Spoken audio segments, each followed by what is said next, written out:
Hi hello ಎಲ್ಲರಿಗೂ ideas ಫೋರಮ್ಗೆ ಸ್ವಾಗತ. ನಾನು ನಿಮ್ಮ ನವೀನ ಟಿ ಆರ್. ಕರ್ನಾಟಕದಲ್ಲಿಯೇ ಪ್ರಥಮ ಬಾರಿಗೆ ಸಮಗ್ರವಾಗಿ ಭಾರತ ಮತ್ತು ಕರ್ನಾಟಕದ ಇತಿಹಾಸವನ್ನು ಚರ್ಚೆ ಮಾಡುವಂತಹ ಕೆಲಸ ಐಡಿಯಾಸ್ ಫೋರಂ ತಂಡದ ವತಿಯಿಂದ ಈಗ ಮಾಡ್ತಾ ಇದ್ದೇನೆ. ಇಲ್ಲಿಯವರೆಗೆ ಪ್ರಾಚೀನ ಭಾರತ ಮತ್ತು ಕರ್ನಾಟಕದ ಇತಿಹಾಸವನ್ನ, ಮಧ್ಯಕಾಲೀನ ಭಾರತ ಮತ್ತು ಕರ್ನಾಟಕ ಇತಿಹಾಸವನ್ನ ಚರ್ಚೆ ಮಾಡಿ ಮುಗಿದಿದೆ. ಈಗ ನಾವು ಆಧುನಿಕ ಭಾರತ ಮತ್ತು ಕರ್ನಾಟಕ ಇತಿಹಾಸವನ್ನ ಅದರ ಸರಣಿಯನ್ನ ಕಂಟಿನ್ಯೂ ಮಾಡ್ಕೊಂತ ಬಂದಿದ್ವಿ.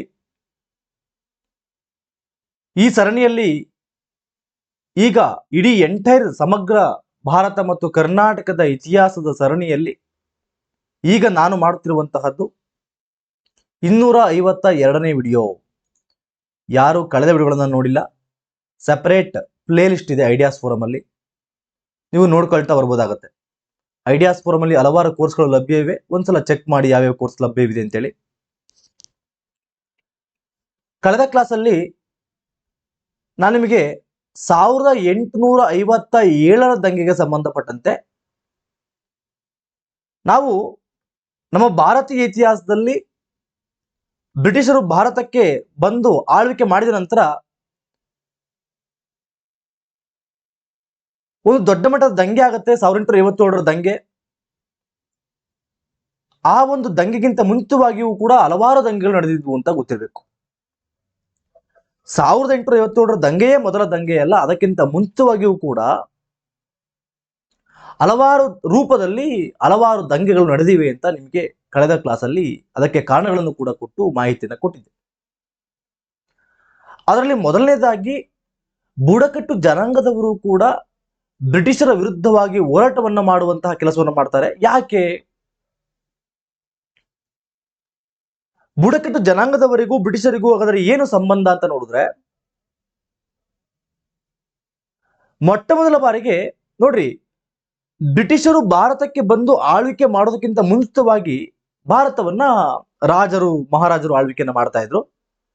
ಏನ್ಷಿಯಂಟ್ ಇಂಡಿಯಾದಲ್ಲಿ ಹಲವಾರು ರಾಜ್ಯಗಳ ಬಗ್ಗೆ ಚರ್ಚೆ ಮಾಡಿದ್ದೇವೆ. ಅವ್ರು ಯಾರೂ ಕೂಡ ಬುಡಕಟ್ಟು ಜನಾಂಗದವರನ್ನ ಅವರ ಮೇಲೆ ತೆರಿಗೆ ಹಾಕುವ ಕೆಲಸವನ್ನ ಯಾರೂ ಕೂಡ ಮಾಡಿರಲಿಲ್ಲ. ಕೇವಲ ರೈತರು ಈ ನಗರ ಪ್ರದೇಶದಲ್ಲಿ, ಗ್ರಾಮೀಣ ಪ್ರದೇಶದಲ್ಲಿ ಮಾತ್ರ ಮಾಡಿದ್ರು. ಯಾವುದೇ ಕಾರಣಕ್ಕೂ ಕಾಡಿನಲ್ಲಿ ವಾಸಿಸುವಂತಹ ಬುಡಕಟ್ಟು ಜನಾಂಗದವರ ವಿರುದ್ಧವಾಗಿ ಅವರ ಮೇಲೆ ಟ್ಯಾಕ್ಸ್ ಹಾಕುವಂಥದ್ದು ಯಾವುದನ್ನು ಕೂಡ ಆ ರಾಜರುಗಳು ಮಾಡಿರಲಿಲ್ಲ. ಆದರೆ ಭಾರತಕ್ಕೆ ಬ್ರಿಟಿಷ್ ಈಸ್ಟ್ ಇಂಡಿಯಾ ಕಂಪನಿ ಬಂದ ನಂತರ, ಅವರು ಆಳ್ವಿಕೆಯನ್ನ ಕೈಗೆತ್ತಿಕೊಂಡ ನಂತರ ಅವರೇನ್ ಮಾಡಿದ್ರು, ಈ ಬುಡಕಟ್ಟು ಜನಾಂಗದವರನ್ನ ಇದುವರೆಗೆ ಯಾರು ಕೂಡ ಟಚ್ ಮಾಡಿರಲಿಲ್ಲ. ಅವರನ್ನ ಟಚ್ ಮಾಡುವ ಕೆಲಸವನ್ನ ಇವರು ಮಾಡ್ತಾ ಹೋದ್ರು. ಬುಡಕಟ್ಟು ಜನಾಂಗದವರು ಅವರು ತನ್ನದೇ ಆದಂತಹ ರೀತಿಯಲ್ಲಿ ಜೀವನವನ್ನು ನಡೆಸ್ತಾ ಇದ್ರು. ಅವರದ್ದೇ ರೀತಿ ಬೇರೆ, ಬದುಕುವಂತಹ ರೀತಿ ಬೇರೆ, ಅವರ ಕಲ್ಚರ್ಗಳು ಬೇರೆ, ಇವೆಲ್ಲವೂ ಕೂಡ ಬೇರೆ ಬೇರೆ ಇತ್ತು. ಅವರು ಬೇರೆ ರೀತಿಯಾಗಿ ತನ್ನ ಜೀವನವನ್ನು ನಡೆಸ್ಕೊಳ್ತಾ ಇದ್ರು.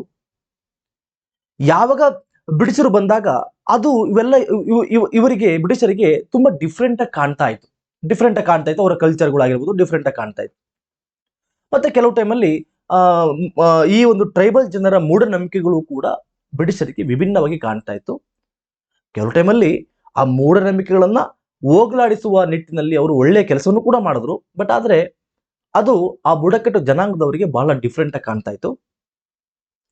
ನಾನು ನಿಮಗೆ ಹೇಳ್ದಂಗೆ, ಬ್ರಿಟಿಷರು ಬರೋದಕ್ಕಿಂತ ಮುಂಚಿತವಾಗಿ ಭಾರತದಲ್ಲಿ ಏನು ರಾಜರ ಆಳ್ವಿಕೆಯನ್ನು ಮಾಡ್ತಿದ್ರು, ಆಗ ಯಾವುದೇ ಕಾರಣಕ್ಕೂ ಈ ಬುಡಕಟ್ಟು ಜನಾಂಗದವರ ಮೇಲೆ ಟ್ಯಾಕ್ಸ್ ಹಾಕುವಂಥದ್ದನ್ನ ಯಾರೂ ಟಚ್ ಮಾಡಿರಲಿಲ್ಲ. ಅವ್ರ ಪಾಡಿ ಅವರು ಬುಡಕಟ್ಟು ಜನಾಂಗದವರು ಅವರು ಕಾಡಲ್ಲಿ ಇದ್ಕೊಂಡು, ಕಾಡಲ್ಲಿ ಸಿಗುವಂತಹ ವಸ್ತುಗಳನ್ನ ಬಳಸ್ಕೊಂಡು ಅವರು ಜೀವನವನ್ನು ನಡೆಸ್ಕೊಳ್ತಾ ಇದ್ರು. ಯಾವುದೇ ದುಡ್ಡನ್ನು ಇಟ್ಕೊಳ್ತಾ ಇರಲಿಲ್ಲ. ಅವರು ಅವರ ಕಾಡಿನ ಜನರೇ ಅವರು ಬಾರ್ಟರ್ ಸಿಸ್ಟಮ್ನ ಮುಖಾಂತರವಾಗಿ ಅವರು ತನ್ನ ಜೀವನ ನಡೆಸ್ಕೊಳ್ತಾ ಇದ್ರು. ಯಾವುದೇ ರೀತಿಯಾಗಿ ದುಡ್ಡು ಮಾಡುವಂತಹ ಒಂದು ಮೈಂಡ್ ಸೆಟ್ ಅವ್ರಿಗೆ ಇರಲಿಲ್ಲ. ಮತ್ತೆ ಯಾರು ಕೂಡ ಟ್ಯಾಕ್ಸ್ ಹಾಕ್ತಾ ಇರಲಿಲ್ಲ. ಅವ್ರಿಗೆ ಯಾರು ಕೂಡ ಟಚ್ ಮಾಡಿಲ್ಲ. ಅವರ ಕಲ್ಚರ್ನ ಅವರು ಸೆಕ್ಯೂರ್ ಮಾಡಿಕೊಂಡು ಅವರದ್ದೇ ಆದಂತಹ ರೀತಿಯಲ್ಲಿ ಆಳ್ವಿಕೆಯನ್ನ ಮಾಡಿಕೊಂಡು, ಅವರದ್ದೇ ನ್ಯಾಯಾಲಯ ಆ ರೀತಿ ಆಳ್ವಿಕೆ ಮಾಡ್ಕೊಂಡಿದ್ರು. ಭಾರತದ ಮೇನ್ ಸ್ಟ್ರೀಮ್ ಸೊಸೈಟಿಗೂ ಅವರಿಗೂ ಸಂಬಂಧ ಅಷ್ಟಿರ್ಲಿಲ್ಲ. ಯಾವಾಗ ಬ್ರಿಟಿಷರು ಆಳ್ವಿಕೆ ಮಾಡಕ್ಕೆ ಸ್ಟಾರ್ಟ್ ಮಾಡೋದಕ್ಕೆ ನಂತರ ಅವರ ಮೇಲೆ ಕೂಡ ಹೆಚ್ಚಿನ ತೆರಿಗೆಯನ್ನು ಹಾಕುವಂತಹ ಒಂದು ಕೆಲಸ ಕೂಡ ಆಯ್ತು. ಮತ್ತೆ ಅದು ಎಸ್ಪೆಷಲಿ ತೆರಿಗೆ ಯಾವ ರೂಪದಲ್ಲಿ, ನಗದು ರೂಪದಲ್ಲಿ. ಅವರಿಗೆ ದುಡ್ಡೇ ಗೊತ್ತಿಲ್ಲ. ಅವರು ಯಾವತ್ತೂ ಕೂಡ ನೋಟ್ಗಳನ್ನು ಕಾಯಿನ್ಗಳನ್ನು ಕೂಡ ಬಳಸಿದವರಲ್ಲ. ಅಂತವರಿಗೆ ಅವರು ಬಾರ್ಟರ್ ಸಿಸ್ಟಮ್ನ ಮುಖಾಂತರವಾಗಿ ವ್ಯಾಪಾರ ಮಾಡ್ಕೊಳ್ತಿದ್ರು, ಅವ್ರ ಜೀವನ ನಡೆಸ್ಕೊಳ್ತಾ ಇದ್ರು. ಅಂತವ್ರ ಮೇಲೆ ಇವರು ಟ್ಯಾಕ್ಸ್ ಹಾಕುವಂತ ಕೆಲಸನೂ ಕೂಡ ಮಾಡ್ತಾ ಹೋದ್ರು. ಮತ್ತೆ ಅದರಿಂದ ಅವರು ರೊಚ್ಚಿಗೇಳ್ತಾರೆ. ಇನ್ನೊಂದು ವಿಚಾರ ಏನಪ್ಪಾ ಅಂತಂದ್ರೆ, ಈ ಕ್ರಿಶ್ಚಿಯನ್ ಮಿಷನರಿಗಳು ಬಹುಮುಖ್ಯವಾಗಿ 1813 ನಂತರವಾಗಿ, ಚಾರ್ಟರ್ ಆಕ್ಟ್ ನಂತರವಾಗಿ ಅವ್ರಿಗೆ ಅಧಿಕೃತವಾಗಿ ಅನುಮತಿ ದೊರೆಯುತ್ತೆ ಭಾರತಕ್ಕೆ ಬಂದು ಕ್ರಿಶ್ಚಿಯನ್ ಮಿಷನರಿಗಳನ್ನ, ಕ್ರಿಶ್ಚಿಯನ್ ಧರ್ಮವನ್ನ ಪ್ರಮೋಟ್ ಮಾಡುವಂತಹ ಕೆಲಸವನ್ನ ಆ ಒಂದು ಕಾಯ್ದೆ ಪರ್ಮಿಷನ್ ಕೊಡುತ್ತೆ. ಹಾಗೇನ್ ಮಾಡಿದ್ರು, ಕ್ರಿಶ್ಚಿಯನ್ ಮಿಷನರಿಗಳು ಬಂದ್ಬಿಟ್ಟು ಅವರ ಮೇನ್ ಟಾರ್ಗೆಟ್, ಅವರ ಮತಾಂತರವನ್ನು ಮಾಡಲಿಕ್ಕೆ ಮೇನ್ ಟಾರ್ಗೆಟ್ ಅವರಿಗೆ ಕಂಡದ್ದು ಈ ಟ್ರೈಬಲ್ ಪೀಪಲ್ಸ್ಗಳು.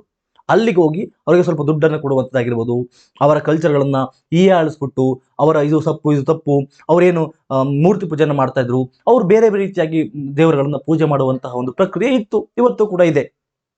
ಅದನ್ನ ಹೀಯಾಳಿಸುವಂಥದ್ದು, ಅದರ ವಿರುದ್ಧವಾಗಿ ಅವರು ಮಾತನಾಡುವಂಥದ್ದು, ಅದನ್ನ ಗೇಲಿ ಮಾಡುವಂಥದ್ದು, ಇವೆಲ್ಲವನ್ನೂ ಕೂಡ ಮಾಡ್ತಾ ಇದ್ರು.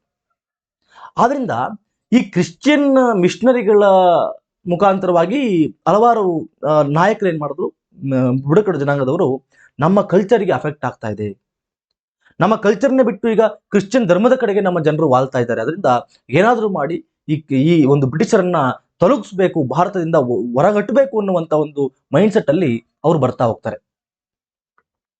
ಮತ್ತೆ ಕಂಪನಿ ಬರೀ ಕೆಟ್ಟ ಕೆಲಸ ಮಾಡ್ತಂತಲ್ಲ, ಒಳ್ಳೆ ಕೆಲಸವನ್ನು ಸಮಟೈಮ್ಸ್ ಮಾಡಿದೆ ಕೆಲವು ವಿಚಾರದಲ್ಲಿ. ಈಗ ಎಕ್ಸಾಂಪಲ್ಸ್, ಈ ಎಸ್ಪೆಷಲಿ ಬುಡಕಟ್ಟು ಜನಾಂಗದವರಿಗೆ ಸಂಬಂಧಪಟ್ಟಂತೆ ಅಬಾಲಿಷ್ ಆಫ್ ಹ್ಯೂಮನ್ ಸ್ಯಾಕ್ರಿಫೈಸ್ ಅನ್ನ ಅಬಾಲಿಷ್ ಮಾಡಿದ ನಂತರ ಏನು ಕೆಲವು ವಿಚಾರದಲ್ಲಿ ಒಳ್ಳೆ ಒಳ್ಳೆ ಪ್ರೋಗ್ರೆಸಿವ್ ನೇಚರ್ನ ತೋರ್ತಾ ಹೋದ್ರು ಬ್ರಿಟಿಷರು ಅವರಿಗೆ. ಬಿಕಾಸ್ ಮೂಢನಂಬಿಕೆಗಳನ್ನ ವಿರೋಧಿಸಿದ್ರು, ಅದರಿಂದ ಅವು ಕೂಡ ಟ್ರೈಬಲ್ಸ್ಗೆ ಅರ್ಥ ಆಗ್ಲಿಲ್ಲ ಮತ್ತೆ ಇಷ್ಟ ಆಗ್ಲಿಲ್ಲ. ಏನಪ್ಪ, ನಮ್ಮ ಕಲ್ಚರ್ನ ವಿರುದ್ಧ ಇವ್ರು ಮಾಡಬೇಡ ಅಂತಾರೆ, ನಮ್ದು ಹ್ಯೂಮನ್ ಸ್ಯಾಕ್ರಿಫೈಸ್ ಕಾಮನ್ನು, ಇವ್ರು ನೋಡಿದ್ರೆ ಅದನ್ನ ಮಾಡುವಂತಿಲ್ಲ, ಅದು ರದ್ದು, ಅಬಾಲಿಷ್ ಮಾಡಿದ್ದೀವಿ, ನೀವು ಅದನ್ನ ಮಾಡಿದ್ರೆ ನಾವು ನಿಮ್ಮನ್ನ ಅರೆಸ್ಟ್ ಮಾಡ್ತೀವಿ, ಈ ರೀತಿಯಾದಂತಹ ವರ್ಡ್ಸ್ಗಳನ್ನ ಕೇಳಿ ಕೇಳಿ ಬೇಜಾರಾಯ್ತು, ನಮ್ಮ ಕಲ್ಚರ್ಗೆ ಅಫೆಕ್ಟ್ ಆಗ್ತಾ ಇದೆ, ನಾವೇನಾದ್ರೂ ಮಾಡಿ ಇವರನ್ನ ಓಡಿಸ್ಬೇಕು ಅನ್ನುವಂಥ ಒಂದು ಮೈಂಡ್ ಸೆಟ್ ಕೂಡ ಅವ್ರಿಗೆ ಬಂತು. ಮತ್ತೇನಪ್ಪಾ ಅಂದ್ರೆ ಇನ್ನೊಂದು ವಿಚಾರ, 1840ರಲ್ಲಿ, ಬಹುಮುಖ್ಯವಾಗಿ 1840ರಲ್ಲಿ ಲಾರ್ಡ್ ಆರ್ಡಿಂಜ್ ಅವರು ಗವರ್ನರ್ ಜನರಲ್ ಆಗಿದ್ದಾಗ ಅರಣ್ಯ ಕಾನೂನನ್ನು ತರುವಂತ ಕೆಲಸ ಆಯ್ತು. ಅರಣ್ಯ ಕಾನೂನನ್ನ ತಂದ್ಬಿಟ್ಟು ಅಲ್ಲಿ ಏನು ಶಿಫ್ಟಿಂಗ್ ಕಲ್ಟಿವೇಶನ್ ಆಗ್ತಾ ಇತ್ತು, ಏನು ಒಂದು ಭೂಮಿಯನ್ನ, ಒಂದು ಕಾಡನ್ನ ಸುಟ್ಟು ಅಲ್ಲಿ ಅವರು ಭೂಮಿಯಲ್ಲಿ ಬೆಳೀತಾ ಇದ್ರು, ಮತ್ತೆ ಅದರ ಫಲವತ್ತತೆ ಮುಗಿದ್ಮೇಲೆ ಮತ್ತೆ ಬೇರೆ ಭೂಮಿಗೆ ಹೋಗ್ಬಿಟ್ಟು ಅಲ್ಲಿ ಅವರು ಉಳುಮೆಯನ್ನ ಮಾಡ್ತಾ ಇದ್ರು. ಈ ಶಿಫ್ಟಿಂಗ್ ಕಲ್ಟಿವೇಶನ್ ನ ಅವರು ಪ್ರೈವೇಟ್ ಮಾಡಿದ್ರು ಈ ಒಂದು ಫಾರೆಸ್ಟ್ ಲಾನ ಮುಖಾಂತರವಾಗಿ. ಆದ್ರಿಂದ ಮತ್ತೆ ಈ ಫಾರೆಸ್ಟ್ ಲಾನ ಮುಖಾಂತರವಾಗಿ ಯಾವುದೇ ಒಂದು ಫಾರೆಸ್ಟ್ ಪ್ರಾಡಕ್ಟ್ಗಳ ಮೇಲೆ, ಫಾರೆಸ್ಟ್ ಉತ್ಪನ್ನಗಳ, ಅರಣ್ಯ ಉತ್ಪನ್ನಗಳ ಮೇಲೆ ಹಲವಾರು ತೆರಿಗೆಗಳನ್ನು ವಿಧಿಸುವಂತ ಕೆಲಸ ಕೂಡ ಆಯ್ತು, ರೆಸ್ಟ್ರಿಕ್ಷನ್ಸ್ ಗಳನ್ನ ಹಾಕುವಂತ ಕೆಲಸ ಕೂಡ ಆಗ್ತಾ ಹೋಯ್ತು. ಮತ್ತೆ ಮೀಸಲು ಅರಣ್ಯ ಅಂತ ಅಂತಂದ್ರು, ಮೀಸಲು ಅರಣ್ಯದಲ್ಲಿ ಟ್ರೈಬಲ್ ಮೂವ್ಮೆಂಟ್ಸ್ ಗಳಿಗೆ ಬಹಳ ತೊಂದರೆ ಆಯ್ತು, ಮೀಸಲು ಅರಣ್ಯದಲ್ಲಿ ನೀವು ಬರೋಂಗಿಲ್ಲ, ಆ ರೀತಿಯ ಒಂದು ರೆಸ್ಟ್ರಿಕ್ಷನ್ಸ್ ಗಳನ್ನ ಹಾಕೋದ್ರಿಂದ ಅವರು ಟ್ರೈಬಲ್ಸ್ ಏನ್ ಅನ್ಕೊಂಡ್ರು, ನಮ್ಮ ಭೂಮಿಗೆ ಬಂದು ಇವರು ನಮ್ಮನ್ನೇ ಇಲ್ಲಿಗೆ ಬರಬೇಡಿ, ಅಲ್ಲಿಗೆ ಬರಬೇಡಿ, ನಮ್ಮ ಕಾಡಿದು, ನಾವು ಬೆಳೆಸಿರುವಂತ ಕಾಡು, ಆ ಕಾಡು ನಮಗೆ ಯಾವತ್ತು ಇಲ್ಲಿಂದ ನಮ್ಮ ಮುತ್ತಾತನ ಕಾಲದ ಎಷ್ಟೋ ನೂರಾರು ವರ್ಷಗಳಿಂದ ನಾವು ಇಲ್ಲಿದ್ದೀವಿ, ಅಂಥವ್ರನ್ನ ಬಂದು ನೀವು ಇಲ್ಲಿ ಬರಬೇಡಿ, ನೀವು ಇದು ಮಾಡಿ, ನೀವು ಇದು ಮಾಡಬೇಡಿ, ನೀವು ಟ್ಯಾಕ್ಸ್ ಅನ್ನ ಕೊಡಿ, ನೀವು ಫಾರೆಸ್ಟ್ ದಿಂದ ನೀವೇನು ಸಂಗ್ರಹ ಮಾಡೋಂಗಿಲ್ಲ, ಈ ರೀತಿಯಾಗಿ ನಮಗೆ ಇವರು ರಿಸ್ಟ್ರಿಕ್ಷನ್ಗಳನ್ನ ಹಾಕ್ತವ್ರೆ, ನಾವೇನ್ ಮಾಡೋದು ಅನ್ನುವಂಥ ಒಂದು ಮೈಂಡ್ ಸೆಟ್ ಕೂಡ ನಿರ್ಬಂಧ ಹಾಕಿದ್ರಿಂದ ಅವರಿಗೆ ಮೈಂಡ್ ಸೆಟ್ ಅಲ್ಲಿ ತುಂಬಾ ಬೇಜಾರಾಯ್ತು. ಅದರಿಂದ ಇವರನ್ನ ಏನಾದ್ರು ಮಾಡಿ ನಾವು ಓಡಿಸ್ಬೇಕು, ಇವ್ರು ಯಾರು ನಮಗೆ ಹೇಳೋಕೆ ಬಂದು ಅಂತೇಳಿ ಅವ್ರ ಮೈಂಡ್ ಸೆಟ್ ಇತ್ತು. ಹಿಂದೆ ರಾಜರೇ ಕೂಡ ನಮ್ಮನ್ನ ಮುಟ್ಟಿಲ್ಲ, ಇವ್ರು ಯಾರು ನಮ್ಮನ್ನು ಮುಟ್ಲಿಕ್ಕೆ ಅಂತೇಳಿ. ಮತ್ತೆ ಬ್ರಿಟಿಷರು ಎಸ್ಪೆಷಲಿ ಈ ವೆಸ್ಟ್ ಬಂಗಾಳದ ಪ್ರಾಂತ್ಯಗಳಲ್ಲಿ ಅವರು ಜಮೀನ್ದಾರಿ ಪದ್ಧತಿಯನ್ನು ಜಾರಿಗೆ ತಂದ ನಂತರ ಆಗ ಅವರು ಆ ಬುಡಕಟ್ಟು ಜನಾಂಗದವರು ಕೆಲವರು ಭೂಮಿಗಳನ್ನ ಕಳ್ಕೊಂಡ್ರು, ಅದು ಓನರ್ಶಿಪ್ ಅನ್ನ ಕಳ್ಕೊಂಡ್ರು, ಮತ್ತೆ ಹೆಚ್ಚೆಚ್ಚು ತೆರಿಗೆ ಕೊಡುವಂತಹ ಒಂದು ಕೆಲಸ ಕೂಡ ಆಗ್ತಾ ಹೋಯ್ತು. ಜಮೀನ್ದಾರರು ಬಂದು ನಿಂತ್ಕೊಂಡ್ರು, ಅವಾಗ ಜಮೀನ್ದಾರರು ಹೆಚ್ಚೆಚ್ಚು ತೆರಿಗೆಯನ್ನು ವಸೂಲಿ ಮಾಡುವಂತ ಕೆಲಸ ಕೂಡ ಆಗ್ತಾ ಹೋಯ್ತು. ಆದ್ರಿಂದ ಏನಾದ್ರೂ ಮಾಡಿ ಇವರನ್ನ ನಾವು ಓಡಿಸಬೇಕು ಅನ್ನೋ ಒಂದು ಮೈಂಡ್ ಸೆಟ್ ಅಲ್ಲಿ ಅವರಿದ್ರು. ಅದರಿಂದ ಭಾರತದಾದ್ಯಂತ ಹಲವಾರು ರೀತಿಯ ಬುಡಕಟ್ಟು ಜನಾಂಗದವರು ಬೇರೆ ಬೇರೆ ರೀತಿಯಾಗಿ ಕಂಪನಿ ವಿರುದ್ಧವಾಗಿ ದಂಗೆ ಏಳುವಂತ ಕೆಲಸ ಕೂಡ ಆಗ್ತಾ ಇತ್ತು. ಅದು ಬೇರೆ ಹಲವಾರು ಕಾರಣಗಳಿಗಾಗಿರ್ಬೋದು. ಅಲ್ಲೂ ಲೋಕಲ್ ಟ್ರೈಬಲ್ಸ್ ಏನ್ ಪ್ರಾಬ್ಲಮ್ ಇತ್ತು ಅದರ ವಿರುದ್ಧವಾಗಿ ಅವರು ಅದನ್ನ ಇಟ್ಕೊಂಡು ಬ್ರಿಟಿಷರ ವಿರುದ್ಧವಾಗಿ ಅವರು ಒಂದು ದಂಗೆ ಏಳುವಂತ ಕೆಲಸ ಕೂಡ ಆಗ್ತಾ ಇತ್ತು. ಅದರಲ್ಲಿ ಹಲವಾರು ದಂಗೆಗಳು ನಡೆದಿವೆ. ಅದರಲ್ಲಿ ನನಗೆ ಬಹುಮುಖ್ಯ ಅನಿಸಿರುವಂತಹ ಕೆಲವು ದಂಗೆಗಳನ್ನ ಮಾತ್ರ ಕೊಟ್ಟಿದ್ದೇನೆ. ಹಲವಾರು ದಂಗೆಗಳಿದೆ, you can go to that, ನೀವು ಬೇಕಾದ್ರೆ ಹೋಗ್ಬೋದು, ಹಲವಾರು ಬುಕ್ಗಳಲ್ಲಿ ಸಿಗುತ್ತೆ. ಬಟ್ ಆದ್ರೆ ನಾನು ಕಾಂಪಿಟೇಟಿವ್ ಎಕ್ಸಾಮ್ಸ್ ದೃಷ್ಟಿಯಿಂದ ಕೆಲವು ಇಂಪಾರ್ಟೆಂಟ್ಸ್ ದಂಗೆಗಳನ್ನ ಮಾತ್ರ ಹೇಳ್ತಾ ಇದ್ದೀನಿ. ಅಷ್ಟು ಜಾಸ್ತಿ ಅತಿಯಾಗಿ ನೆನಪಿಟ್ಕೊಳ್ಕೆ ಹೋಗ್ಬೇಡಿ. ನಾನು ಏನ್ ಹೇಳ್ತೀನಿ ಅದನ್ನ ಅಷ್ಟು ನೆನಪಿಟ್ಕೊಳ್ಳಿ. ಸುಮ್ಮನೆ ಈ ಮಾಹಿತಿ ನಿಮಗೆ ಗೊತ್ತಿರಲಿ. ಒಂದು ಚುವಾರ್ ದಂಗೆ, ಇದು ಪಶ್ಚಿಮ ಬಂಗಾಳದಲ್ಲಿ ನಡೆದಿರುವಂತಹ ಒಂದು ದಂಗೆ. ಮೊದಲ ದಂಗೆ ಅಂತ ಕರಿತೀವಿ, ಮೊದಲ ಟ್ರೈಬಲ್ ಚಳುವಳಿ ಅಥವಾ ಟ್ರೈಬಲ್ ರೆಬಲಿಯನ್ ದಂಗೆ ಅಂತ ಕರಿತೀವಿ. ಎರಡನೇದು ಕಾಸಿ ದಂಗೆ, ಮತ್ತೆ ನೆಕ್ಸ್ಟ್ ಬಿಲ್ ದಂಗೆ. ಕಾಸಿ ದಂಗೆ ನೋಡಿ ಅಸ್ಸಾಮಲ್ಲಿ, ನೆಕ್ಸ್ಟ್ ಬಿಲ್ ದಂಗೆ ರಾಜಸ್ಥಾನದಲ್ಲಿ ಆಗಿರುವಂತಹದ್ದು. ಕೋಲಾರ ದಂಗೆ ಅಂತೇಳಿ ಚೋಟಾ ನಾಗ್ಪುರ್ ಪ್ಲಾಟೂ ಅಲ್ಲಿ ಆಗಿರುವಂತಹದ್ದು. ಮತ್ತೆ ಹೋ ಮತ್ತು ಮುಂಡಾ ದಂಗೆ ಅಂತ ಕರಿತೀವಿ, ಇದು ಜಾರ್ಖಂಡ್ ಅಲ್ಲಿ ಆಗಿರುವಂತದ್ದು. ಹಲವಾರು ಎಕ್ಸಾಮ್ಸ್ ಅಲ್ಲಿ ಕೇಳಿದ್ದಾರೆ. ಕೋಲ್ ಮ್ಯೂಟಿನಿ ಎಲ್ಲಾಗಿದೆ, ಬಿಲ್ ರಿವೋಲ್ಟ್ ಎಲ್ಲಾಗಿದೆ, ಕಾಸಿ ದಂಗೆ ಎಲ್ಲಾಗಿದೆ, ಚುವಾರ್ ದಂಗೆ ಎಲ್ಲಾಗಿದೆ, ರಾಜ್ಯಗಳನ್ನ ಕೇಳ್ತಾರೆ. ಮುಂಡಾ ಅಪ್ರೈಸಿಂಗ್ ಅಂತೂ ಹಲವಾರು ಎಕ್ಸಾಮ್ಸ್ ಅಲ್ಲಿ ಕೇಳಿದ್ದಾರೆ, ತುಂಬಾ important exam point of view, ನೆನ್ಪಿಟ್ಕೊಳ್ಳಿ ಇದನ್ನ. ನೆಕ್ಸ್ಟ್ ಸಂತಾಲ್ ರೆಬಿಲಿಯನ್, ಸಂತಾಲ ದಂಗೆ, ಇದನ್ನು ಕೂಡ ಎಕ್ಸಾಮ್ಸ್ ಅಲ್ಲಿ ಕೇಳಿದ್ದಾರೆ. ಬಿಹಾರದ ರಾಜಮಹಲ್ ಬೆಟ್ಟಗಳಲ್ಲಿ ಇದು ನಡೆದಿರುವಂತಹದ್ದು, ಅದ್ರ ಬಗ್ಗೆ ಚರ್ಚೆ ಮಾಡ್ಕೊಳ್ತಾ ಹೋಗ್ತೇನೆ. ನೆಕ್ಸ್ಟ್ ಕೋಂಡ್ ದಂಗೆ, ಒರಿಸ್ಸಾದಲ್ಲಿ ನಡೆದಿರುವಂತಹ ಒಂದು ದಂಗೆ ಇದು. ನೆಕ್ಸ್ಟ್ ಕೋಯಾ ದಂಗೆಗಳು, ಆಂಧ್ರ ಪ್ರದೇಶದಲ್ಲಿ ನಡೆದಿರುವಂತಹ ಒಂದು ದಂಗೆ ಇದು. ನೆಕ್ಸ್ಟ್ ನಾಯಕ್ ದಾಸ್ ಗುಜರಾತ್ ಅಲ್ಲಿ ನಡೆದಿರುವಂತಹ ದಂಗೆಗಳು. ಇದ್ರ ಬಗ್ಗೆ ಸ್ವಲ್ಪ ಎಕ್ಸ್ಪ್ಲನೇಷನ್ ಕೊಡುವಂತ ಕೆಲಸವನ್ನು ಕೂಡ ಮಾಡ್ತಾ ಹೋಗ್ತೀನಿ. ಇದನ್ನ ನಾನು ಇಷ್ಟು ನೆನ್ಪಿಕೊಂಡ್ರು ಸಾಕು ಎಕ್ಸಾಮ್ ಪಾಯಿಂಟ್ ಆಫ್ ವ್ಯೂ. ಅತಿಯಾಗಿ ಡೀಟೇಲ್ಡ್ ಆಗಿ ಹೋಗೋದು ಬೇಡ. ಬಟ್ ನಾನು ನಿಮಗೆ ಚರ್ಚೆ ಮಾಡಬೇಕಾದ್ರೆ ಸುಮ್ಮನೆ ಹಿಂಗೆ ಇಟ್ಕೊಂಡ್ರೆ ನಿಮಗೆ ಬಯಾಟ್ ಮಾಡಬೇಕಾಗುತ್ತೆ. ಹಂಗಾಗಿ ಸ್ವಲ್ಪ ಆ ದಂಗೆಗಳ ಬಗ್ಗೆ ಇಂಪಾರ್ಟೆಂಟ್ ಮಾಹಿತಿಗಳನ್ನ ಕೊಡುವಂತ ಕೆಲಸವನ್ನು ಮಾಡ್ತಾ ಹೋಗ್ತೀನಿ. Not that much important for your examination purpose, just knowledge purpose explain ಮಾಡ್ಕೊಳ್ತಾ ಹೋಗ್ತೀನಿ ಅಷ್ಟೇ. ಒಂದು ಚುವಾರ್ ದಂಗೆ ಅಂತೇಳಿ, ಅಥವಾ ಇದನ್ನ ಭೂಮಿಜ್ ದಂಗೆ ಅಥವಾ ಜಂಗಲ್ ಮಹಲ್ ದಂಗೆ ಅಂತ ಕೂಡ ಕರೀತಾರೆ. ಇದು ನಿಮಗೆ ಸ್ವಲ್ಪ ಗೊತ್ತಿರಲಿ. ಇದು ಯಾಕೆ ಇದು ಇಂಪಾರ್ಟೆಂಟ್ ಅಂದ್ರೆ, ಇದು ಎಲ್ಲಿ ನಡೆದಿರೋದು? ಪಶ್ಚಿಮ ಬಂಗಾಳದಲ್ಲಿ ಚುವಾರ್ಗಳು ಬ್ರಿಟಿಷರ ಭೂಕಂದಾಯ ನೀತಿಯ ವಿರುದ್ಧವಾಗಿ ದಂಗೆ ಎದ್ದು ಇದು ದಂಗೆ ಹೇಳ್ತಾರೆ 1769ರಲ್ಲಿ. ಆದ್ರಿಂದ ಈ ಒಂದು ಚುವಾರ್ ದಂಗೆಯನ್ನ ಬ್ರಿಟಿಷರ ವಿರುದ್ಧವಾಗಿ ಮೊದಲ ಬುಡಕಟ್ಟು ದಂಗೆ ಅಂತ ಕರಿತೀವಿ. they are the first tribal to rebel against the British land revenue policy was ಚುವಾರ್ ದಂಗೆ ಅಂತ ಕರಿತೀವಿ. ತುಂಬಾ ಇತಿಹಾಸಕಾರರು ಈ ಚುವಾರ್ ಅನ್ನೋ ಪದವನ್ನು ಬಳಸಬಾರದು, ಇದು ತುಂಬಾ ಅವಹೇಳನಕಾರಿಯಾಗಿದೆ ಅಂತ ಹೇಳ್ಬಿಟ್ಟು ಇದಕ್ಕೆ ಹಲವಾರು ಬೇರೆ ರೀತಿ ಹೆಸರು ಹೇಳ್ತಾರೆ. ಭೂಮಿ ದಂಗೆ ಅಂತ ಹೇಳ್ತಾರೆ, ಜಂಗಲ್ ಮಹಲ್ ದಂಗೆ ಅಂತೇಳಿ ಹಲವಾರು ಇತಿಹಾಸಕಾರರು ಹೇಳ್ತಾರೆ, ಬೇರೆ ಬೇರೆ ಹೇಳ್ತಾರೆ. ಸುಮ್ಮನೆ ಜಸ್ಟ್ ಗೊತ್ತಿರಲಿ ಅಷ್ಟೇ ಮಾಹಿತಿ, ನಾಟ್ ದಟ್ ಮಚ್ ಇಂಪಾರ್ಟೆಂಟ್. ಇಷ್ಟೇ ಚುವಾರ್ ದಂಗೆ ಮೊದಲ ಬುಡಕಟ್ಟು ದಂಗೆ ಅಂತ ಗೊತ್ತಿರಬೇಕು. ಇದರ ಲೀಡರ್ ದುರ್ಜನ್ ಸಿಂಗ್ ಅಂತೇಳಿ, ನಾಟ್ ದಟ್ ಮಚ್ ಇಂಪಾರ್ಟೆಂಟ್, ನಿಮ್ಗೆಲ್ಲದಲ್ಲಿ ಬೇಡ ನಿಮಗೆ. ಇವರೆಲ್ಲರೂ 1990 ನಂತರವಾಗಿ ಕೂಡ ಇವರು ದಂಗೆ ಹೇಳುವಂತ ಕೆಲಸ ಕೂಡ ಆಗ್ತಾ ಹೋಗ್ತದೆ. ಗೆರಿಲ್ಲಾ ಟ್ಯಾಕ್ಟಿಕ್ಸ್ ವಾರ್ ಮಾಡಿ ಬ್ರಿಟಿಷರ ವಿರುದ್ಧವಾಗಿ ದಂಗೆ ಹೇಳುವಂತ ಕೆಲಸ ಕೂಡ ಆಗ್ತಾ ಹೋಗ್ತದೆ. ತುಂಬಾ ಲಾಂಗ್ ಸ್ಟ್ಯಾಂಡಿಂಗ್ ಒಂದು ವಾರ್ ಅಂತ ಕರಿತೀವಿ. ಒಂದಿನಕ್ಕೆ ಮುಗಿಯುವಂತ ಒಂದು ಯುದ್ಧ ಅಲ್ಲ ಇದು, ಸುಮ್ಮನೆ ದಂಗೆ ನಡೀತಾನೆ ಇರ್ತದೆ, ಅದನ್ನ ಅವ್ರು ಹತ್ತಿಕ್ತಾನೆ ಇರ್ತಾರೆ. ಮತ್ತೆ ನಿಮಗೆ ಗೊತ್ತಿರಲಿ, ಆಲ್ಮೋಸ್ಟ್ ಟ್ರೈಬಲ್ ದಂಗೆಗಳಲ್ಲಿ ಆಲ್ಮೋಸ್ಟ್ ಬ್ರಿಟಿಷರೇ ಗೆದ್ದಿದ್ದಾರೆ. ಬಿಕಾಸ್ ಅವ್ರ ಹತ್ರ ಒಳ್ಳೆ ಸೊಫಿಸ್ಟಿಕೇಟ್ ವೆಪನ್ಸ್ಗಳಿತ್ತು. ಆದ್ರೆ ಇವ್ರ ಹತ್ರ ಏನು ಟ್ರೈಬಲ್ಸ್ಗಳ ಹತ್ರ ಅಂತ ವೆಪನ್ಸ್ಗಳಿರ್ಲಿಲ್ಲ. ಅವರೆಲ್ಲ ಗೆರಿಲ್ಲಾ ವಾರ್ಫೇರ್ ಅನ್ನ ಮಾಡುವಂಥದ್ದು, ಮತ್ತೆ ಹಳೆಯ ಕಾಲದಲ್ಲಿ ಇದ್ದಂತಹ ಬಿಲ್ಲು ಬಾಣಗಳನ್ನ ಬಳಸುವಂಥದ್ದು. ಅದರ ವಿರುದ್ಧವಾಗಿ ಎಲ್ಲಿ ಬ್ರಿಟಿಷರಿಗೂ ಸಮಾನನಿಲ್ಲ ವಾರ್ ಅಂತ ಬಂದಾಗ. ಬಟ್ ಆದ್ರೂ ಕೂಡ ಈ ಟ್ರೈಬಲ್ಸ್ಗಳು ತುಂಬಾ ತೊಂದರೆಯನ್ನ ಕೊಟ್ಟಿದ್ದಾರೆ ಬ್ರಿಟಿಷರಿಗೆ. ಅವರಿಗೆ ಬುದ್ಧಿಯನ್ನ ಕಲಿಸುವ ಕೆಲವು ಟ್ರೈಬಲ್ಸ್ಗಳು ಇವರಿಗೆ ಬುದ್ಧಿ ಕಲಿಸುವಂತಹ ಕೆಲಸವನ್ನು ಕೂಡ ಮಾಡಿದ್ದಾರೆ. ಐ ವಿಲ್ ಟೆಲ್ ಯು, ಅದ್ರ ಬಗ್ಗೆ ನಿಮಗೆ ಹೇಳ್ತಾ ಹೋಗ್ತೇನೆ. ಇದ್ರ ಬಗ್ಗೆ ಹೆಂಗ್ ಪ್ರಶ್ನೆಗಳನ್ನ ಕೇಳಿದಾರೆ ನೋಡ್ಕೊಂಬೋಣ. In which of the following region did Chuar revolt break out in the protest of enhanced land revenue?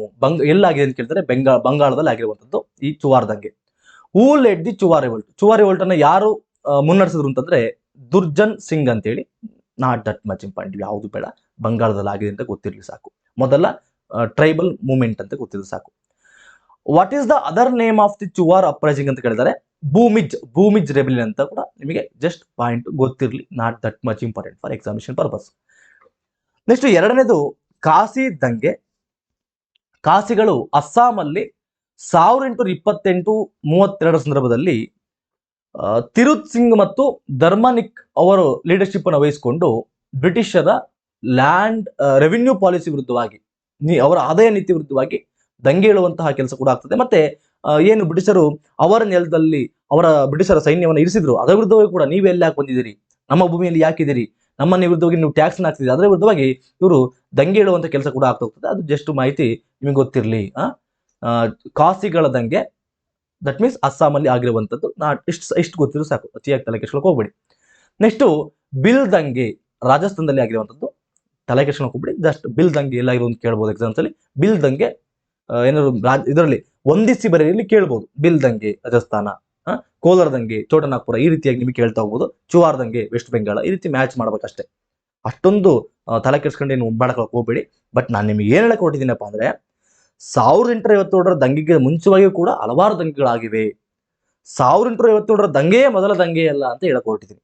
ಹಲವಾರು ರೀತಿಯಾಗಿ ಕೂಡ ಭಾರತೀಯರು, ವಿವಿಧ ಸ್ತರದಂತಹ ಜನರು ಬೇರೆ ಬೇರೆ ರೀತಿಯಾಗಿ ಬ್ರಿಟಿಷರ ವಿರುದ್ಧವಾಗಿ ತನ್ನ ಆಕ್ರೋಶವನ್ನ ವ್ಯಕ್ತಪಡಿಸುವಂತ ಕೆಲಸ ಕೂಡ ಆಗಿದೆ. ನೆಕ್ಸ್ಟ್ ಕೋಲಾರ ದಂಗೆ ಚೋಟಾ ನಾಗ್ಪುರದಲ್ಲಿ ಆಗಿರುವಂತಹದ್ದು 1831ರಲ್ಲಿ ಬುದ್ಧೋ ಭಗತ್ ಅವರು ಬ್ರಿಟಿಷರ ವಿಸ್ತರಣವಾದಿ ನೀತಿ ವಿರುದ್ಧವಾಗಿ ದಂಗೆ ಹೇಳ್ತಾರೆ. ಜಸ್ಟ್ ಇಷ್ಟೇ ಗೊತ್ತಿರಬೇಕು, ಕೋಲ್ ಮ್ಯೂಟಿನಿ ಎಲ್ಲಾಗಿದೆ, ಚೋಟಾ ನಾಗ್ಪುರ್ ಪ್ಲಾಟೂ, ಅಷ್ಟು ಸಾಕು ನಿಮಗೆ. ನೆಕ್ಸ್ಟ್ ಇಂಪಾರ್ಟೆಂಟ್ ದಂಗೆ, ಇದು ಸ್ವಲ್ಪ ಇಂಪಾರ್ಟೆಂಟ್, ಹೋ ಮತ್ತು ಮುಂಡಾ ದಂಗೆಗಳು ಅಂತೇಳಿ. ಇದು ಏನು ಒಂದಿನಕ್ಕಾಗಿರೋ ದಂಗೆ ಅಲ್ಲ, ಅದು ಲಾಂಗ್ ಸ್ಟ್ಯಾಂಡಿಂಗ್ ದಂಗೆ ಅಂತ ಕರಿತೀವಿ. ಏನು ಕೃಷಿ ಆದಾಯ ನೀತಿ ಮತ್ತು ಅವರ ಪ್ರದೇಶದಲ್ಲಿ ಬಂಗಾಳಿಗಳು ಪ್ರವೇಶ ಮಾಡಿದ್ದಾರೆ, ಅದರ ವಿರುದ್ಧವಾಗಿ ಕೂಡ ಬೇರೆಯವರು, ಬಿಕಾಸ್ ಅವ್ರು ಯಾರೇ ಬಂದ್ರು ಕೂಡ ಬೇರೆಯವರು, ಬಿಕಾಸ್ ಅವರ ಒಂದು ಬುಡಕಟ್ಟು ಜನದವರು ಬಿಟ್ಟು ಬೇರೆ ಯಾರೋ ಬಂದ್ರು ಕೂಡ ಅದು ಅವರು ಫಾರಿನರ್ಸ್ ಅಂತ ಅವ್ರು ಟ್ರೀಟ್ ಮಾಡ್ತಾರೆ.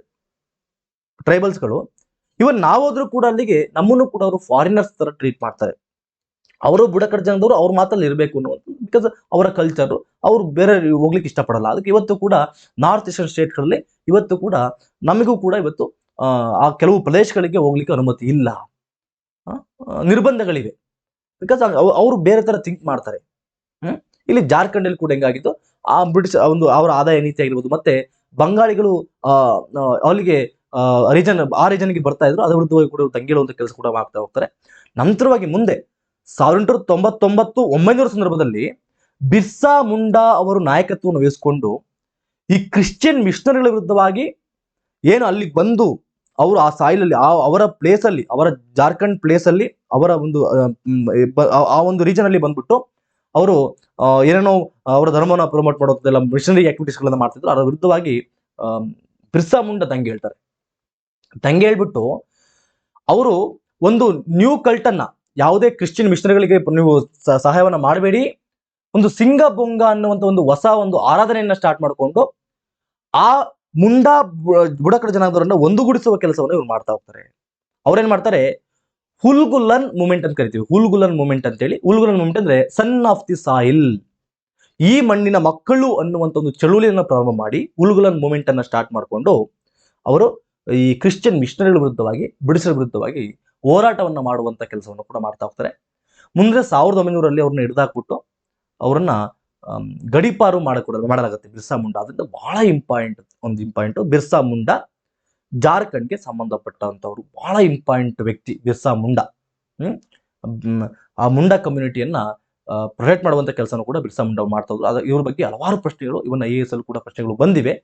ಏನೇನ್ ಕೇಳ್ಯಾರ ನೋಡ್ಕೊಂಬೋಣ. ದೇವರ ಅವತಾರ ಅಥವಾ ವಿಶ್ವದ ಪಿತಾಮಹ ಎಂದು ಪರಿಗಣಿಸಲ್ಪಟ್ಟಂತಹ ಬುಡಕಟ್ಟು ನಾಯಕ ಯಾರು ಅಂತ ಕೇಳಿದಾರೆ ನೋಡಿ. ಈ ರೀತಿಯಾಗಿ ಅವ್ರನ್ನ ಜಾರ್ಖಂಡ್ ಅಲ್ಲಿ ಆ ಮಟ್ಟಕ್ಕೆ ದೊಡ್ಡ ಒಂದು ಸ್ಥಾನವನ್ನ ಇವರಿಗೆ ಕೊಡಲಾಗಿದೆ. ಬಿರ್ಸಾ ಮುಂಡಾ ಅವರಿಗೆ ದೇವರ ಅವತಾರ, incarnation of god, father of the world ಅಂತ ಕರಿತೀವಿ. ಫಾದರ್ ಆಫ್ ದಿ ವರ್ಲ್ಡ್ ಅಂತ ಕೂಡ ಕರೀತಾರೆ. ಬಿರ್ಸಾ ಮುಂಡಾ ಅವರಿಗೆ ಕರೀತಾರೆ. Option C. ನಮ್ಗೆ ಯಾಕೆ ಇದನ್ನ ಕ್ವಶನ್ಸ್ ಕೊಡ್ತಾ ಇದೀನಪ್ಪ ಅಂದ್ರೆ ನಿಮಗೆ ಗೊತ್ತಾಗುತ್ತೆ ಇದ್ರ ಬಗ್ಗೆ ಯಾವ ರೀತಿ ಪ್ರಶ್ನೆಗಳು ಬರಬಹುದು ಅನ್ನೋದು ನಿಮಗೆ ಗೊತ್ತಾಗ್ತಾ ಹೋಗುತ್ತೆ. ಇನ್ನೊಂದು ಪ್ರಶ್ನೆ IAS ಅಲ್ಲಿ ಕೇಳುವಂತ ಪ್ರಶ್ನೆ ಇದು. ಭಾರತದ ಇತಿಹಾಸಕ್ಕೆ ಸಂಬಂಧಿಸಿದಂತೆ ಉಲ್ಗುಲ್ಲನ್ ಅಥವಾ ಮಹಾ ತುಮುಲ್ಟ್ ಎಂಬುದು ಈ ಕೆಳಗಿನ ಯಾವ ಘಟನೆಗೆ ವಿವರಣೆಯಾಗಿದೆ? ಬಿರ್ಸಾ ಮುಂಡಾ ದಂಗೆ, ಅದಕ್ಕೆ ಸಂಬಂಧಪಟ್ಟಂತೆ ಉಲ್ಗುಲನ್ ಮೂವ್ಮೆಂಟ್ ಅಂತ ಕರಿತೀವಿ. ಅದು ನಿಮ್ಗೆ ಗೊತ್ತಿರಲಿ ಮಾಹಿತಿ. The leader of the Munda rebellion Ulgulan was ಅಂತ ಕೇಳೋರೆ ಬಿರ್ಸಾ ಮುಂಡಾನೆ ಈ ಮುಂಡಾ ರೆಬೆಲಿಯನ್ ಒಬ್ಬ ಲೀಡರ್, ನಾಯಕ ಅಂತ ನಿಮ್ಗೆ ಗೊತ್ತಿರಲಿ. ಇದು ನಾವು ವೆಸ್ಟ್ ಬೆಂಗಾಲ್ ಎಕ್ಸಾಮ್ಸ್ ಅಲ್ಲಿ ಕೇಳಿರುವಂತದ್ದು. Which was the working area of Birsa Munda? Birsa Munda ಅವರ ವರ್ಕಿಂಗ್ ಏರಿಯಾ ಯಾವ್ದಪ್ಪ ಅಂದ್ರೆ ರಾಂಚಿ, ಜಾರ್ಖಂಡ್ ನ ರಾಂಚಿ ಪರ್ಟಿಕ್ಯುಲರ್ ಪ್ಲೇಸ್ ಅನ್ನ ಕೇಳಿದ್ದಾರೆ ನೋಡ್ರಿ. ಇನ್ನೊಂದು, what was the main reason of Ho revolt which was started in 1820-21? ಅದು ಯಾವ್ದಪ್ಪ ಅಂದ್ರೆ ಹೋ ರಿವೋಲ್ಟ್ ಕೂಡ ಅಲ್ಲ ಆಗಿರೋದು, ಚೋಟನಾಗ್ಪುರ್ ಪ್ಲಾಟೂರಲ್ಲಿ ಆಗಿರುವಂತದ್ದು ಬ್ರಿಟಿಷರ ವಿರುದ್ಧವಾಗಿ. ಇನ್ನೊಂದು, ಪ್ರಮುಖ ಇನ್ನೊಂದು ದಂಗೆ ಅಂದ್ರೆ ಸಂತಾಲ್ ರೆಬೆಲಿಯನ್, ಸಂತಾಲರ ದಂಗೆ. ಇದನ್ನ ಬಿಹಾರದಲ್ಲಿ ನಡೆದಿರುವಂತದ್ದು, ಬಿಹಾರದ ರಾಜ್ಮಹಲ್ ಬೆಟ್ಟಗಳ ಪ್ರದೇಶದಲ್ಲಿ, ಬಿಹಾರದಲ್ಲಿ ಅದರಲ್ಲಿ ರಾಜ್ಮಹಲ್ ಬೆಟ್ಟಗಳ ಪ್ರದೇಶದಲ್ಲಿ ಇರುವಂತಹ ಒಂದು ಬುಡಕಟ್ಟು ಜನಾಂಗ ಸಂತಾಲರು. ಸಂತಾಲರು ಅದರಲ್ಲಿ ಬಹುಮುಖ್ಯವಾಗಿ ಲೀಡರ್ಶಿಪ್ ಸಿದ್ದು ಮತ್ತು ಕನ್ಹು ಅನ್ನೋರು ಇಬ್ರು ಬಹಳ ಇಂಪಾರ್ಟೆಂಟ್. ಸಿದ್ದು ಮತ್ತೆ ಕನ್ಹು ಅನ್ನೋರು ಇಬ್ಬರು ಕೂಡ ಕಂಪನಿ ವಿರುದ್ಧವಾಗಿ ದಂಗೆ ಹೇಳ್ತಾರೆ. ತಮ್ಮ ಸಾಂಪ್ರದಾಯಿಕ ಶಸ್ತ್ರಾಸ್ತ್ರಗಳು, ಹಳೆಯ ಕಾಲದ ಶಸ್ತ್ರಗಳು ಉಪಯೋಗಿಸಿಕೊಂಡು ಬ್ರಿಟಿಷ್ ಸೈನ್ಯವನ್ನು ಸೋಲಿಸ್ತಾರೆ. ನೋಡ್ರಿ, ಇದು ಇಂಪಾರ್ಟೆಂಟ್. ಸಂತಾಲರು ಬ್ರಿಟಿಷರನ್ನ ತಮ್ಮ ಹಳೆಯ ಶಸ್ತ್ರಾಸ್ತ್ರಗಳನ್ನ, ಟ್ರೆಡಿಷನಲ್ ವೆಪನ್ಸ್ ಗಳನ್ನ ಬಳಸಿಕೊಂಡು ಬ್ರಿಟಿಷರನ್ನ ಸೋಲಿಸುವಂತ ಕೆಲಸ ಕೂಡ ಆಗ್ತದೆ. ಆದ್ದರಿಂದ ಇವರು ತಮ್ಮ ಏರಿಯಾದಿಂದ ಬ್ರಿಟಿಷರನ್ನ ಹೊರ ಹಾಕ್ತಾರೆ. ಆದ್ದರಿಂದ ಸಂತಾಲರು ತಮ್ಮನ್ನ ತಾವು ಸ್ವತಂತ್ರ ಎಂದು ಘೋಷಣೆ ಮಾಡಿಕೊಳ್ತಾರೆ. ಆದ್ದರಿಂದ they declared first ever independent tribal Kingdom in our modern history. ಆಧುನಿಕ ಭಾರತ ಇತಿಹಾಸದಲ್ಲಿ ಮೊಟ್ಟ ಮೊದಲ ಬಾರಿಗೆ ಬ್ರಿಟಿಷರ ವಿರುದ್ಧವಾಗಿ ಸ್ವತಂತ್ರವನ್ನ ಘೋಷಿಸಿಕೊಂಡಂತಹ ಬುಡಕಟ್ಟು ಜನಾಂಗ ಯಾವ್ದಪ್ಪ ಅಂದ್ರೆ, ಬುಡಕಟ್ಟು ರಾಜ್ಯ ಯಾವ್ದಪ್ಪ ಅಂದ್ರೆ ಈ ಸಂತಾಲ್ ರೆಬೆಲಿಯನ್. ಈ ಸಂತಾಲ್ ರೆಬೆಲಿಯನ್ ನಾವು 1857 ಪ್ರೋಟೋ ಅಂತ ಕರಿತೀವಿ, ಅದರ ಕಾಪಿ ಅಂತ ಕರಿತೀವಿ. ಅದಕ್ಕಿಂತ 1857 ರಿವೋಲ್ಟ್ ಏನಾಯ್ತಲ್ಲ, ಅದರ ಒಂದು ತಯಾರಿ ಅಂತ ನಾವು ಇದನ್ನ ಕರೀತಾರೆ. ಆ ಮಟ್ಟಕ್ಕೆ ಬ್ರಿಟಿಷರನ್ನ ಸೋಲಿಸುವಂತ ಕೆಲಸ ಕೂಡ ಇಲ್ಲಿ ಆಗ್ತಾ ಹೋಗ್ತಿದೆ. ಅದರಿಂದ ಈ ಒಂದು Santhal rebellion it is considered as the proto 1857 revolt. ಇದನ್ನ ಅದರ ಒಂದು ಕಾಪಿ, ಮುಂದಿನ ಒಂದು ಟ್ರೈಲರ್ ಅಂತ ನಾವು ಇದನ್ನು ಕರೆಯುವಂತ ಕೆಲಸ ಕೂಡ ಆಗ್ತಾ ಹೋಗ್ತದೆ. ಸಂತಾಲ್ ರೆಬೆಲಿಯನ್ ಬಿಹಾರದಲ್ಲಿ ಆಗಿರುವಂಥದ್ದು. ಇದು ಸಂತಾಲ್ ರೆಬೆಲಿಯನ್ ಬಹಳ ಇಂಪಾರ್ಟೆನ್ಸ್ ಅನ್ನ ಕೊಡುವಂತಹ ಒಂದು ರೆಬೆಲಿಯನ್ ಇದು. ಯಾಕೆಂದ್ರೆ ಇಲ್ಲಿವರೆಗೂ ಎಲ್ಲರ ಮೈಂಡ್ ಸೆಟ್ ಅಲ್ಲಿ ಇತ್ತು, ಎಂತೆಂತಹ ದೊಡ್ಡ ದೊಡ್ಡ ರಾಜರೇ ಬ್ರಿಟಿಷರ ವಿರುದ್ಧವಾಗಿ ಮಣಿದಿರುವಂತದನ್ನ ನಾವು ಕಾಣ್ತಾ ಹೋಗ್ತೇವೆ, ಅದನ್ನ ಕಂಡಿದ್ದೇವೆ. ಆದರೆ ಇಂತಹ ಒಂದು ಹಳೆಯ ಕಾಲದಂತ ವೆಪನ್ಗಳನ್ನು ನೋಡ್ರಿ, ಇಲ್ಲಿ ಕಾಣ್ತಾ ನೋಡ್ರಿ, ಸಿದ್ದು ಮತ್ತು ಕನ್ನುಗಳನ್ನು ಇಲ್ಲಿ ಸ್ಟಾಂಪ್ ಕಾಣ್ಬೋದು ನೋಡ್ರಿ.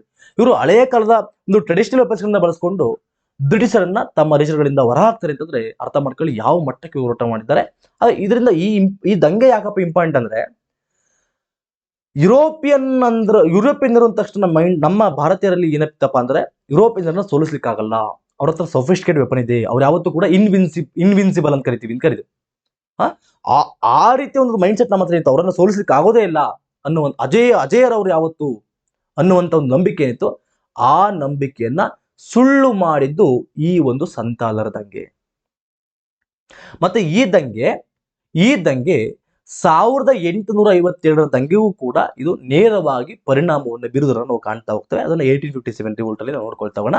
ಜಸ್ಟ್ ಇದು ಗೊತ್ತಿರಲಿ, ಸಂತಾಲರ ದಂಗೆ ಯಾಕೆ ಇಂಪಾರ್ಟೆಂಟ್ ಅಂದ್ರೆ, ಮೊಟ್ಟ ಮೊದಲ ಬಾರಿಗೆ ಸಂತಾಲರು ಬ್ರಿಟಿಷರಿಂದ ಸ್ವತಂತ್ರವನ್ನ ಘೋಷಿಸಿಕೊಂಡಂತಹ ಮೊದಲ ಟ್ರೈಬಲ್ ಕಮ್ಯುನಿಟಿ ನಾವು ಕರಿತಾ ಹೋಗ್ತೇವೆ. ಮತ್ತೆ ಇದು ಅವರ ಮೇಲೆ ಬ್ರಿಟಿಷರ ವಿರುದ್ಧವಾಗಿ ನಮಗೆ ನಂಬಿಕೆ ಇತ್ತು, ಅವರನ್ನ ಸೋಲಿಸ್ಲಿಕ್ಕೆ ಆಗೋದೇ ಇಲ್ಲ ಅನ್ನುವಂಥ ಒಂದು ನಂಬಿಕೆ ಮೈಂಡ್ ಸೆಟ್ ಏನಿತ್ತು, ಅದನ್ನ ಆ ನಂಬಿಕೆಯನ್ನು ಸುಳ್ಳು ಎಂದು ಪ್ರೂವ್ ಮಾಡಿದಂತಹ ಒಂದು ರೆಬೆಲಿಯನ್ ಅಂತ ನಾವು ಇದನ್ನು ಕರಿತಾ ಹೋಗ್ತೇವೆ. ಇದಕ್ಕೆ ಸಂಬಂಧಪಟ್ಟಂತೆ ಹಲವಾರು ಎಕ್ಸಾಮ್ಸ್ ಅಲ್ಲಿ ಪ್ರಶ್ನೆಗಳು ಬಂದಿವೆ, ನೋಡ್ಕೊಳ್ಳೋಣ ಯಾವ ರೀತಿ ಪ್ರಶ್ನೆಗಳು ಬಂದಿವೆ ಅಂತೇಳಿ. Which of the following led the Santhal revolt? Santhal ದಂಗೆಯನ್ನ ಮುನ್ನಡೆಸೋರು ಯಾರಪ್ಪ ಅಂದ್ರೆ ಸಿದ್ದು ಮತ್ತು Kanhu. Which among the following year Santhal revolt was occurred? ಯಾವ ವರ್ಷ ಸಂತಾಲ್ ದಂಗೆ ಆಗಿದೆ ಅಂದ್ರೆ 1855 to 56. Which revolt names of Sidhu and Kanhu are associated? Sidhu ಮತ್ತು ಕನ್ಹು ಯಾವ ದಂಗೆಗೆ ಸಂಬಂಧಪಟ್ಟಿದ್ದಾರೆ ಅಂತ ಕೇಳಿದ್ರೆ ಸಂತಾಲ್ ದಂಗೆಗೆ ಸಂಬಂಧಪಟ್ಟಿದ್ದಾರೆ. ಸಂತಾಲ್ ರೆವೋಲ್ಟ್ ಯಾರು ಮುನ್ನಡೆಸಿದ್ರು? ಸಿದ್ದು ಮತ್ತು ಕನ್ಹು. ಈ ತರ ಬೇರೆ ಬೇರೆ ರೀತಿಯಾಗಿ ಪ್ರಶ್ನೆಗಳನ್ನ ಕೇಳಿದ್ದಾರೆ. ಇನ್ನೊಂದು ಪ್ರಶ್ನೆ ಕೇಳಿ ನೋಡಿ, ಇದು ಬಿಹಾರದಲ್ಲಿ ಕೇಳಿರುವಂಥದ್ದು. ಈ ತರ ಎಲ್ಲ ಕರ್ನಾಟಕದಲ್ಲಿ ಏನು ಕೇಳೋದಿಲ್ಲ, ಯಾಕಂದ್ರೆ ಅಲ್ಲಿ ತುಂಬಾ ಮೈನ್ಯೂಟ್ ಆಗಿ ಕೇಳಿದ್ದಾರೆ ಅಷ್ಟೇ. ಅಲ್ಲಿ ಬಿಕಾಸ್ ಅವರ ರಾಜ್ಯದಲ್ಲಿ ನಡೆದಿರುವಂತದ್ದಾಗಿದ್ದರಿಂದ ಮೈನ್ಯೂಟ್ ಆಗಿ ಕೇಳಿದ್ದಾರೆ.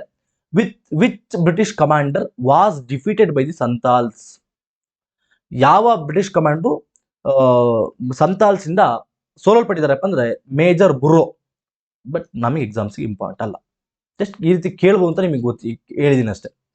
ಇನ್ನೊಂದು ಪ್ರಶ್ನೆ NDA ಅಲ್ಲಿ ಕೇಳುವಂಥದ್ದು, ಇದನ್ನು ಕೇಳಬಹುದು. What was Damin e Koh in Rajmahal area? Damin e Koh Rajmahal ಏರಿಯಾದಲ್ಲಿ ಅಂದ್ರೆ ಏನು ಅಂತ ಕೇಳಿದಾರೆ NDA ಅಲ್ಲಿ. ಇದೇನಪ್ಪಾ ಅಂತಂದ್ರೆ, ಸಂತಾಲರಿಗೆ ಸಂಬಂಧಪಟ್ಟಂತಹ ಒಂದು ಭೂಮಿ, ರಾಜಮಹಲ್ ಬೆಟ್ಟಗಳ ಹತ್ರ ಸಂತಾಲರಿಗೆ ಸಂಬಂಧಪಟ್ಟಂತಹ ಭೂಮಿಯನ್ನ ದಾಮಿನ್ ಇ ಕೋ ಅಂತ ಕರೀತಾರೆ. ಅದನ್ನ ಮಾರ್ಕ್ ಮಾಡಿರುವಂಥದ್ದು. ಇನ್ನೊಂದು IAS 2018 ಕೇಳಿರುವಂತ ಪ್ರಶ್ನೆ ನೋಡ್ರಿ, ಇದ್ರ ಸಂತಾಲ್ಗೆ ಸಂಬಂಧಪಟ್ಟಂತೆ IAS ಅಲ್ಲಿ ಕೇಳಿರುವಂತ ಪ್ರಶ್ನೆ. After the Santhal rising subsided, what was the measures taken by the colonial government? ಏನು ಸಂತಾಲ್ ದಂಗೆಯನ್ನ ಮುಗಿಸಿದ ನಂತರ, ಅದು ಮುಗ್ದ ನಂತರ ಕೊಲೋನಿಯಲ್ ಗವರ್ನಮೆಂಟ್ ಯಾವ ಕ್ರಮವನ್ನು ಕೈಗೊಂಡಿದೆ ಅಂತೇಳಿ. ಈ ಸಂತಾಲರನ್ನ ಸ್ವಲ್ಪ ಸಪರೇಟ್ ಆಗಿ ಬೇಕಾದ್ರೆ ಸ್ವತಂತ್ರ ಘೋಷಣೆ ಮಾಡ್ಕೊಂಡ್ಬಿಟ್ರು, ಅದರಿಂದ ಅವ್ರ ಬಗ್ಗೆ ಜಾಸ್ತಿ ಅವ್ರ ಬಗ್ಗೆ ಅವ್ರು ತಲೆ ಕೆಡ್ಸ್ಕೊಳಕ್ ಹೋಗಿಲ್ಲ. ಸ್ವಲ್ಪ ಬಿಟ್ಬಿಟ್ರು, ಅವ್ರನ್ನ ಯಾಕೆ ಬೇಕಪ್ಪ ಸವಾಸ, ನಮ್ಮನೆ ಸೋಲ್ಸವ್ರು ಅಂತೇಳಿ ಅವ್ರನ್ನ ಸಪರೇಟ್ ಆಗಿ ಬಿಟ್ಬಿಟ್ರು. ಸಂತಾಲ್ ಪರಗಣಗಳಂತ ಕ್ರಿಯೇಟ್ ಮಾಡ್ಕೊಂಡು ಅವ್ರಿಗೊಂದು ಭೂಮಿಯನ್ನ ಕೊಟ್ರು, ಅಲ್ಲಿಗೆ ಹೋಗೋದು ಬೇಡ ಅಂತೇಳಿ. ಮತ್ತೆ ಇನ್ನೊಂದೇನಪ್ಪಾ ಅಂದ್ರೆ, ಇವರು ಸಂತಾಲರು ಬಹುಮುಖ್ಯವಾಗಿ ಬೇರೆಯವರು ಬಂದು ನಮ್ಮ ಭೂಮಿಯನ್ನು ತೆಗೆದುಕೊಳ್ತಾ ಇದ್ದಾರೆ, ಆ ರೀತಿಯ ಒಂದು ಮೈಂಡ್ ಸೆಟ್ ಇದ್ರಿಂದ ಸಂತಾಲರ್ ಅಲ್ಲದಿರುವಂತಹ ಯಾವುದೇ ವ್ಯಕ್ತಿಗೆ ಸಂತಾಲರು ಭೂಮಿಯನ್ನ ಟ್ರಾನ್ಸ್ಫರ್ ಮಾಡೋದು ಇಲ್ಲೀಗಲ್ ಅಂತೇಳಿ ಕೂಡ ಅನೌನ್ಸ್ ಮಾಡುವಂತಹ ಕೆಲಸ ಕೂಡ ಈ ಒಂದು ಬ್ರಿಟಿಷರು ಮಾಡ್ತಾ ಹೋದ್ರು. ಅದನ್ನು ಕೂಡ ಎಕ್ಸಾಮ್ಸ್ ಅಲ್ಲಿ ಕೇಳಿದ್ದಾರೆ, ಜಸ್ಟ್ ಗೊತ್ತಿರಲಿ ಅಷ್ಟೇ. ನೆಕ್ಸ್ಟ್ ಕೊಂಡ್ ದಂಗೆ. ಇದು ಒರಿಸ್ಸಾದಲ್ಲಿ ಆಗಿರುವಂತಹದ್ದು. ಲಾರ್ಡ್ ಆರ್ಡಿನ್ಸ್ ಅವರು ಏನು ಮಾನವ ತ್ಯಾಗದ ಪದ್ಧತಿ ಏನಿತ್ತು, ಹ್ಯೂಮನ್ ಸ್ಯಾಕ್ರಿಫೈಸ್ ಕಸ್ಟಮ್ಸ್ ಏನಿತ್ತು, ಅದನ್ನ ಬ್ಯಾನ್ ಮಾಡಿದಾಗ ಅದರ ವಿರುದ್ಧವಾಗಿ ದಂಗೆ ಎದ್ದಂತಹ ಒಂದು ಬುಡಕಟ್ಟು ಜನಾಂಗ ಅಂದರೆ ಕೋಂಡ್ ದಂಗೆ ಅಂತ ಕರಿತೀವಿ, ಒರಿಸ್ಸಾದಲ್ಲಿ ಆಗಿರುವಂತದ್ದು. ಜಸ್ಟ್ ಇದೇ ಗೊತ್ತಿರಲಿ, ಎಲ್ಲ ಏನ್ ಬೇಡ. ಕೋಂಡ್ ದಂಗೆ ಒರಿಸ್ಸಾ ಅಷ್ಟು ಗೊತ್ತಿದ್ರು ನಿಮಗೆ ಎಕ್ಸಾಮ್ ಪಾಯಿಂಟ್ ಆಫ್ ವ್ಯೂ ಸಾಕು. ಅದನ್ನು ರಿವಿಷನ್ ಮಾಡ್ಕೊಳ್ತಾ ನಿಮಗೆ ಗೊತ್ತಾಗುತ್ತಷ್ಟೇ, ಅಷ್ಟೊಂದು ಭಯಟ್ ಮಾಡುವಂತ ಅವಶ್ಯಕತೆ ಇಲ್ಲ. ನೆಕ್ಸ್ಟ್ ಕೋಯಾ ದಂಗೆಗಳು ಅಂತ ಕರಿತೀವಿ. ಕೋಯಾ ದಂಗೆ ಆಂಧ್ರ ಪ್ರದೇಶದಲ್ಲಿ ಹಲವಾರು ದಂಗೆಗಳಾಗಿವೆ, ಒಂದ ಇಲ್ಲ ನೋಡ್ರಿ.